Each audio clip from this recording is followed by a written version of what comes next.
Bonjour à tous, dans cette vidéo, nous allons voir comment utiliser les critères de divisibilité. Dans l'exemple, on nous demande dans chaque cas de dire si le nombre n est divisible par 2, 3, 4, 5, 6, 9 ou 10. Et ici, nous avons trois nombres qui nous sont donnés. Alors pour faire cela, on va commencer par rappeler les critères de divisibilité par les nombres qui sont ici. Alors, un nombre est tout d'abord divisible par 2 si son dernier chiffre est 0, 2, 4, 6 ou 8. Il est divisible par 3 si la somme de ces chiffres est elle-même divisible par 3. Il est divisible par 4 si ces deux derniers chiffres forment un nombre qui lui-même est divisible par 4. Il est divisible par 5 si son dernier chiffre est 0 ou 5. Il est divisible par 6 s'il est à la fois divisible par 2 et par 3. Il est divisible par 9 si la somme de ces chiffres est elle-même divisible par 9. Et enfin, il est divisible par 10 si son dernier chiffre, c'est 0. Alors voyons comment utiliser ces critères de divisibilité pour savoir si le nombre n, qui est égal à 505 818, est divisible par 2, 3, 4, 5, 6, 9 ou 10. Donc tout d'abord, on remarque que le dernier chiffre est 8, donc ce nombre est divisible par 2. Ensuite, la somme de ces chiffres, c'est 5 plus 0, 5, plus 5, 10, plus 8, 18, plus 1, 19, plus 8, 27. 27 est dans la table de 3, donc la somme des chiffres est divisible par 3, donc ce nombre est divisible par 3. Ensuite, pour savoir si ce nombre est divisible par 4, on va regarder le nombre formé des deux derniers chiffres, c'est-à-dire 18. 18 n'est pas divisible par 4, donc ce nombre n'est pas divisible par 4. Ensuite, pour savoir si ce nombre est divisible par 5, on va regarder le dernier chiffre, c'est-à-dire 8. Comme ce nombre n'est ni 0 ni 5, on en déduit que ce nombre n'est pas divisible par 5. Ensuite, pour savoir si ce nombre est divisible par 6, on va regarder si ce nombre est divisible par 2 et par 3. C'est le cas, nous avions dit qu'il est divisible par 2 et par 3, donc ce nombre sera divisible par 6. Ensuite, pour savoir si ce nombre est divisible par 9, on va regarder la somme des chiffres de ce nombre. On avait dit que cette somme était égale à 27. Comme 27 est divisible par 9, on en déduit que ce nombre est lui-même divisible par 9. Et enfin, pour savoir si ce nombre est divisible par 10, on va regarder le dernier chiffre, c'est 8. Le dernier chiffre n'est pas 0, donc ce nombre-là n'est pas divisible par 10. Dans la question numéro 2, on a le nombre 163 020. Donc tout d'abord, pour savoir si ce nombre est divisible par 2, on va regarder son dernier chiffre, c'est 0. Puisque le dernier chiffre est un nombre pair, on en déduit que ce nombre-là est divisible par 2.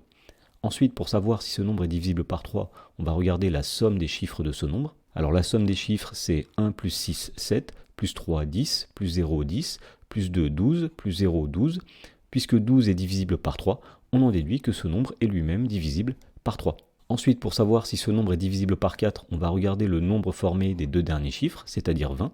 20 est divisible par 4, c'est 4 fois 5, donc on en déduit que ce nombre est divisible lui aussi par 4. Ensuite, pour savoir si ce nombre est divisible par 5, on va regarder le dernier chiffre. Puisque le dernier chiffre est 0, on en déduit que ce nombre est divisible par 5. Ensuite, pour savoir si ce nombre est divisible par 6, il s'agit de voir si ce nombre est divisible à la fois par 2 et par 3. C'est le cas, on avait dit qu'il était divisible par 2 et par 3, donc ce nombre est divisible par 6. Ensuite, pour savoir si ce nombre est divisible par 9, on va regarder la somme des chiffres de ce nombre. On avait dit que la somme des chiffres est égale à 12. Comme 12 n'est pas divisible par 9, on en déduit que 163 020 n'est pas divisible par 9. Et enfin, pour savoir si ce nombre est divisible par 10, on va regarder le dernier chiffre. Puisque le dernier chiffre c'est 0, on en déduit que ce nombre est divisible par 10. Dans la troisième question, on a le nombre n qui est égal à 1539. Alors tout d'abord, pour savoir si ce nombre est divisible par 2, on va regarder le dernier chiffre est 9. Comme ça n'est ni 0, ni 2, ni 4, ni 6, ni 8, ce nombre-là n'est pas divisible par 2. Ensuite, pour savoir si ce nombre est divisible par 3, on va regarder la somme de ces chiffres. Alors la somme de ces chiffres, c'est 1 plus 5, 6, plus 3, 9, plus 9, 18. Puisque 18 est divisible par 3, 18 c'est 3 fois 6, eh bien on en déduit que ce nombre est divisible par 3. Ensuite, pour savoir si ce nombre est divisible par 4, on va regarder le nombre formé avec les deux derniers chiffres, 39. Alors 39 n'est pas divisible par 4, donc on en déduit que 1539 lui-même n'est pas divisible par 4. Ensuite, pour savoir si ce nombre est divisible par 5, on va regarder le dernier chiffre.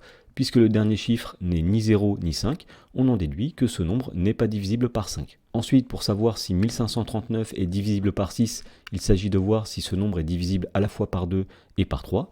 Donc ce nombre est divisible par 3, mais il n'est pas divisible par 2, donc on en déduit qu'il n'est pas divisible par 6. Ensuite, pour savoir si ce nombre est divisible par 9, on va regarder la somme de ces chiffres.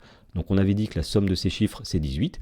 18 est divisible par 9, puisque 18 c'est 2 fois 9, donc on en déduit que 1539 est lui-même divisible par 9. Et enfin, pour voir si ce nombre est divisible par 10, on va regarder le dernier chiffre. Donc le dernier chiffre c'est 9. Puisque ça n'est pas 0, on en déduit que 1539 n'est pas divisible par 10.